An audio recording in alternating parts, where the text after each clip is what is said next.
ఇక ఆంధ్రజ్యోతికి సంబంధించిన కొన్ని హెడ్లైన్స్ అనేది చూద్దాం. ఇక జన్వాడ ఫామ్ హౌస్ కు అనుమతులు లేవు, అయినా ఇంటి నంబర్ కేటాయింపు, పన్ను వసూళ్లు 111 జీవో నిబంధనకు పూర్తిగా విరుద్ధం. నిర్మాణం 2 రోజులు కొనసాగిన రెవెన్యూ అధికారుల సర్వే. పెరంగి కాలువ బఫర్ జోన్ ఆక్రమణపై 1-2 రోజుల్లో మరోసారి పరిశీలించారు. పూర్తి వివరాలు త్వరలోనే కలెక్టర్ కు నివేదిక, తర్వాత కూల్చివేసే అవకాశం కూడా ఉంటుంది. KTR farm house. ఇక ఎఫ్టీఎల్ సుందరీకరణ, హైడ్రా కమిషన్ విస్మయం, రామ్నగర్ నాలా ఆక్రమణ, మీర్పేట్ చెరువు పరిశీలన, రికార్డు ప్రకారం చర్యలు చేపట్టాలని రంగానాథ్ ఆదేశాలు ఇచ్చారు. ఇక జూబ్లీస్ లోని తన నివాసంలో regional ring road alignment CM Revanth Reddy సమీక్ష. చిత్రంలో మంత్రి కోమటిరెడ్డి, సిఎస్ శాంతి కుమారి, ఇక నరేందర్ రెడ్డి, ఎం నరేందర్ రెడ్డి అన్నట్టు ఒక ఫోటో కూడా ఇవ్వడం జరిగింది. ఇక కూల్చివేతలపై తగ్గేది లేదు, ఎన్ని ఒత్తిడి వచ్చినా హైడ్రా ఆగదు. ఇక తొలత చెరువులో నిర్మాణాలు కూర్చోవడమే లక్ష్యం, తర్వాత బఫర్ జోన్, నాలాలు, పార్కులపై దృష్టి. నా కుటుంబ సభ్యులు ఆక్రమణాలు ఉన్నాయని ఎవరైనా ఆధారాలు చూపిస్తే వాటిని నేనే కూల్చిస్తానంటూ రేవంత్ రెడ్డి వ్యాఖ్యానించడం జరిగింది. ప్రస్తుతానికి హైడ్రా విధానం హైదరాబాద్ కే విపరీతం, హైడ్రా చర్యలు పార్టీలో చేరికలు సంబంధం లేదు, ప్రభుత్వ విధానాలు వచ్చి ఎవరైనా వస్తే చేర్చుకుంటాం. నేను రేవంత్ రెడ్డి, నాకు కేసీఆర్ కోరిక ఏంటి, కన్న కొడుకు కేసీఆర్ నమ్మడం లేదు. బీఆర్ఎస్ బీజేపీ ఒప్పందం మేరకు కవిత పేరు. 5 నెలల్లో 18,000 కోట్ల రుణమాఫీ చేశాం. గత ప్రభుత్వం 5 నెలల్లో 13,000 కోట్ల మాఫీ చేసింది. విలేకరులతో ఇష్టగోష్ఠిలో సీఎం రేవంత్ రెడ్డి వివరాలనేది ఇవ్వడం జరిగింది. ఇక హైడ్రా కూల్చివేత విషయంలో ఎన్ని ఒత్తిళ్లు వచ్చినా వెనక్కి తగ్గే ప్రసక్తే లేదు. ముఖ్యమంత్రి రేవంత్ రెడ్డి పునరుద్ధరించారు. ఎఫ్టీఎల్ బఫర్ జోన్ ఉన్న నిర్మాణాలు ఎవరైనా సరే కూల్చేస్తామని చెప్పారు. ఇక 30 ఏళ్ల కిందట నిర్మించిన కట్టడాలైనా ఆక్రమణలో ఉన్నాయని తెలిస్తే చర్యలు ఉంటాయని అన్నారు.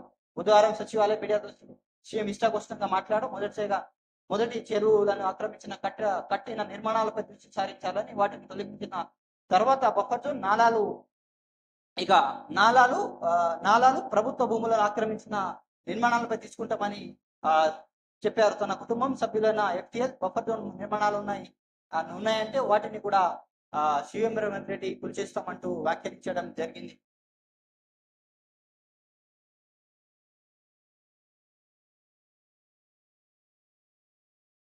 ఇక స్మార్ట్ జహీరాబాద్ త్వరలో దేశవ్యాప్తంగా 10 రాష్ట్రాల్లో 12 పారిశ్రామిక స్మార్ట్ సిటీలను అభివృద్ధి. తెలంగాణలో జహీరాబాద్, ఏపీలో వరికల్, కొసర్తి ఎంపిక. రూపాయలు 28,602 కోట్ల అంచనా వ్యయం, 1.52 లక్షల కోట్లు పెట్టుబడి లక్ష్యం. 10 లక్షల మందికి ప్రత్యక్షంగా, 30 లక్షల మందికి పరోక్షంగా ఉపాధి. కేంద్ర కేబినెట్ నిర్ణయం తీసుకున్నట్టు ఒక హెడ్లైన్స్ అనేది చూస్తాం. ఇక దేశంలో 10 రాష్ట్రాల్లో 12 పారిశ్రామిక స్మార్ట్ సిటీల నిర్మాణానికి అభివృద్ధి చేసేందుకు ప్రధానమంత్రి మోడీ నేతృత్వంలో కేంద్ర మంత్రి పచ్చజెండా ఊపింది. బుధవారం జరిగిన సమావేశంలో మొత్తం 12 స్మార్ట్ సిటీలను కేంద్రం 28,602 కోట్ల మేర నిధులు కేటాయించినట్లు ప్రకటించింది. వీటిలో తెలంగాణ జహీరాబాద్, సంగారెడ్డిలో 1, ఆంధ్రప్రదేశ్ లో ఓరవకల్, కర్నూలు, స్ఫూర్తిలో కడప స్మార్ట్ సిటీ పారిశ్రామిక అభివృద్ధులను చేస్తున్నట్లు కేంద్ర కేబినెట్ ఆమోదం అనేది తెలిపింది. ఇక అంగారంగ వైభవంగా డిసెంబర్ 9 లక్షల మంది సమక్షంలో తెలంగాణ తల్లి విగ్రహావిష్కరణ. మిలియన్ మార్చ్ తరహా కార్యక్రమం దసరా వరకు మంచి రోజు లేనందుకే హడావుడిగా చేశా సీఎం. ఇక సచివాలయంలో విగ్రహ ఏర్పాటుకు రేవంత్ రెడ్డి పూజ. ఇక 4th సిటీకి అనువుగానే RRR దక్షిణ విభాగం అలైన్మెంట్, పరిశ్రమలో పనిచేసే వారికి విద్య, వైద్య మిత్ర వస్తువుల మేరకే మార్పులు. తొలుత రేడియల్ రోడ్డు భూసేకరణ, డ్రై పోర్ట్ కోసం మచిలీపట్నం, కాకినాడ రేపుడు అనుసంధానానికి అధ్యాయం సమీక్షంలో ముఖ్యమంత్రి రేవంత్ రెడ్డి అనేది సమీక్షించడం జరిగింది. మీడియా సమావేశంలో జరిగిన మీడియా చిట్చాట్లు. ఇక కొందరిని టార్గెట్ చేయదు, అందరికీ ఒకే విధంగా చూడాలి. అధికార అక్రమ నిర్మాణం నుంచి కూల్చివేత మొదలు పెట్టండి. లక్ష్యాక్రమ నిర్మాణాలు ఉన్నాయని నోటీసు ఇస్తారా? హైకోర్టు. ఎమ్మెల్యే మరి విద్యాసంస్థలు భూమి పత్రాలు పరిశీలించండి, వారి వాదనలు వినండి. 7 రోజులు కొనసాగిస్తామన్న నోటీసుపై ఎడ్యుకేషన్ సొసైటీ పిటిషన్ల మీద హైకోర్టు ఆదేశాలు ఇవ్వడం జరిగింది.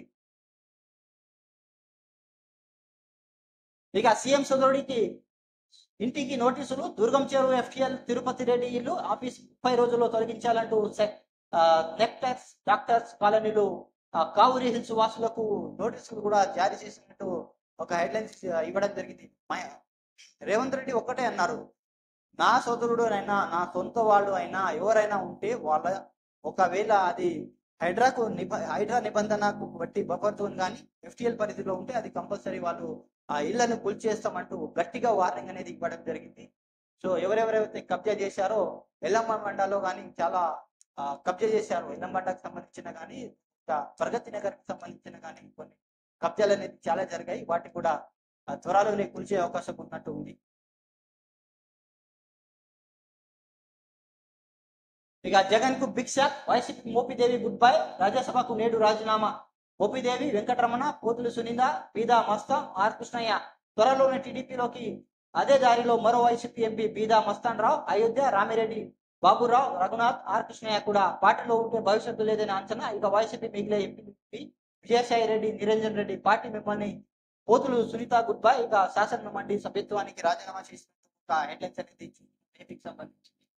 ఇక కంచె నేను మేస్తే సైబర్ నేరగాళ్లు బ్యాంక్ మేనేజర్ మాయం.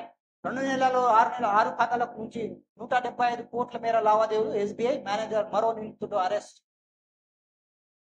సైబర్ నేరగాళ్లు సహకరించిన భారతీయ state bank manager cyber security bureau పోలీసులు అరెస్ట్ చేశారు. బ్యాంకు మేనేజర్ స్థాయి అధికారి సైబర్ నేరాలు అరెస్ట్ అయ్యాడు. రాష్ట్రంలో మొదటిసారిగా సైబర్ కేటగాళ్లు దేశ రాష్ట్రంగా నమోదైన 600 కేసుల్లో 175 కోట్లు లూటీ చేయగా 6 బ్యాంక్ ఖాతాల ద్వారా లావాదేవీలు జరిగినట్లు పోలీసులు ఇదే వరకు గుర్తించారు. ఇది శనివారం 2 అరెస్ట్ చేశారు పోలీసులు. ఇది ఒక హెడ్లైన్స్ అనేది.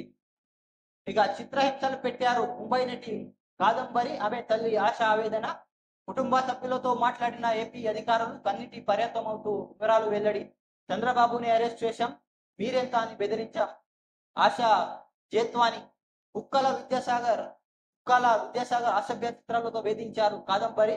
అక్రమ అరెస్టు నాటి ఐపీఎస్ పాత్రపై ఆరా తీస్తున్న అధికారులు ఒక హెడ్లైన్స్ అనేది ఏపీకి సంబంధించిన మొన్నటి వరకు కాదంబరిని వైసీపీకి సంబంధించిన మంత్రులు ఏదోతో చిత్రహింసలు పెట్టారంటూ ఒక కేసు కూడా పెట్టడం జరిగింది. దీనికి సంబంధించిన వార్తలు చూస్తున్నాం. ఇక మాఫీపై తలో మాట, సీఎం మంత్రులు ఎవరికి తోచినట్టు వారు. సోనియా, రాహుల్ కూడా బీజేపీతో కుమ్మక్క, అందుకే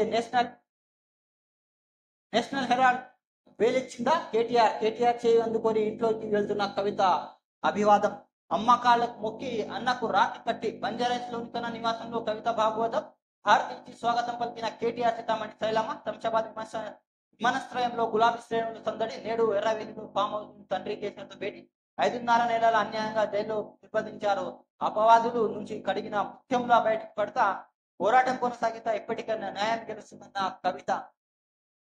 ఆమె దాదాపు 165 రోజులు జైల్లో ఉన్నారు. కానీ కేసీఆర్ ఒక్కరోజు కూడా జైలుకి వెళ్ళి కలవలేకపోయారు. సో ఈరోజు ఎర్రవెల్లి ఫామ్ హౌస్కి వెళ్ళి కేసీఆర్తో ఆశీర్వాదం తీసుకున్నట్టు ఒక హెడ్లైన్స్ అనేది చూస్తుంది. ఇక భారీగా పెరిగిన విద్యార్థుల ఆత్మహత్యలు, జనాభా పెరుగుదల రేటును దాటేసిన మహారాష్ట్ర, మధ్యప్రదేశ్, తమిళనాడు అత్యధికం. యువకుల్లో కంటే యువతలోనే ఎక్కువ. మానసిక ఒత్తిడి తదితర కారణాల కౌన్సిలింగ్తో నివారణ. ఇక విద్యార్థులు ఆత్మహత్యలు ఏటా భారీగా పెరుగుతున్నాయని తాజా నివేదిక ఒకటి గందరగోళం చేసింది. విద్యార్థులు ఆత్మహత్యలు వార్షిక పెరుగుదల రేటు దేశం జనాభా పెరుగుదల రేటు కూడా దాటివేసింది తెలిపింది. ఇక నేషనల్ క్రైమ్ రికార్డ్ బ్యూరో సమాచారం ఆధారంగా IC3 స్వచ్ఛంద సంస్థ ఈ నివేదిక రూపొందించింది. పోలీసులు రికార్డు ఎక్కువ ఆత్మహత్యలు కూడా కలిపితే ఆ రేటు మరింత ఆందోళనకర స్థాయిలో ఉంటుందని నివేదిక వచ్చింది. ఇక students insight epidemic sweeping India పేరిట రూపొందించిన ఈ నివేదిక బుధవారం IC3 కాన్ఫరెన్స్ ల్యాండ్ ఎక్స్ 2024 విడుదల చేశారు.